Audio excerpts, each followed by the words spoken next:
Hello hi, ಇದು December 26 ಮಂಗಳವಾರದ vlog. ನಾವು ಹೊರಟಿರೋದು ಮೈಸೂರಿಗೆ. ತುಂಬ ಬ್ಯೂಟಿಫುಲ್ ಆಗಿತ್ತು ರೋಡ್ ಜರ್ನಿ ಬಂದುಬಿಟ್ಟು.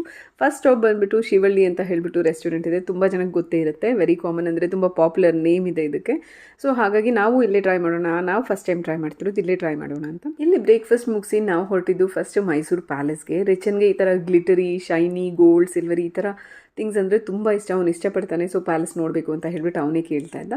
ಸೊ ಹಾಗಾಗಿ ಅಲ್ಲಿಗೆ ಕರ್ಕೊಂಡು ಹೋಗಿದ್ವಿ. ಫಸ್ಟ್ ನಮ್ಮದು ಓನ್ಲಿ 2 ಮೇನ್ ಡೆಸ್ಟಿನೇಷನ್ಸ್ ಇದ್ದಿದ್ದು, ಪ್ಯಾಲೇಸ್ ಮತ್ತು ಝೂ ಅಂತ ಹೇಳಿ. ರಿಚನ್ಗೆ ಅದು ಎರಡೇ ಬೇಕಿದ್ದು. ಸೊ ಅದನ್ನು ಪ್ಯಾಲೇಸ್ ಎಲ್ಲ ತೋರಿಸಿದಾದ್ಮೇಲೆ ನೆಕ್ಸ್ಟ್ ಇದು ಒಂದು ಚಿಕ್ಕ ಬೋಟ್ ರೈಡ್ KRS ಹತ್ರ. ಲಾಸ್ಟ್ ಇಯರ್ ದುಬೈಯಲ್ಲಿ ಫಸ್ಟ್ ಟೈಮ್ ಅವನು ಕ್ರೂಸ್ ರೈಡ್ ತೊಗೊಂಡಿದ್ದು. ಇದೊಂದು ಸೆಕೆಂಡ್ ಬೋಟ್ ರೈಡ್. ಸೊ ಎಲ್ಲ ಮೆಮೊರೀಸ್ನ ಕ್ಯಾಪ್ಚರ್ ಮಾಡಬೇಕು ಅಂತ ಎಲ್ಲ ಕ್ಲಿಪ್ಪಿಂಗ್ಸ್ ನಾನು ಮಿಸ್ ಮಾಡದೆ ತೊಗೊಂಡಿಟ್ಕೊಂಡಿರ್ತೀನಿ. ಸೊ ಇದಾದಮೇಲೆ ಸಂಜೆ ಹಾಗೇ ಕಲರ್ಫುಲ್ ಕಾರಂಜಿ ನೋಡಿಕೊಂಡು ನಮ್ಮ ಡೇನ ಮುಗಿಸಿದ್ವಿ. ಸೊ ಇವತ್ತಿನ ವ್ಲಾಗಲ್ಲಿ ಇಷ್ಟೇ, ಮತ್ತೆ ಸಿಗೋಣ. Love you all, bye bye.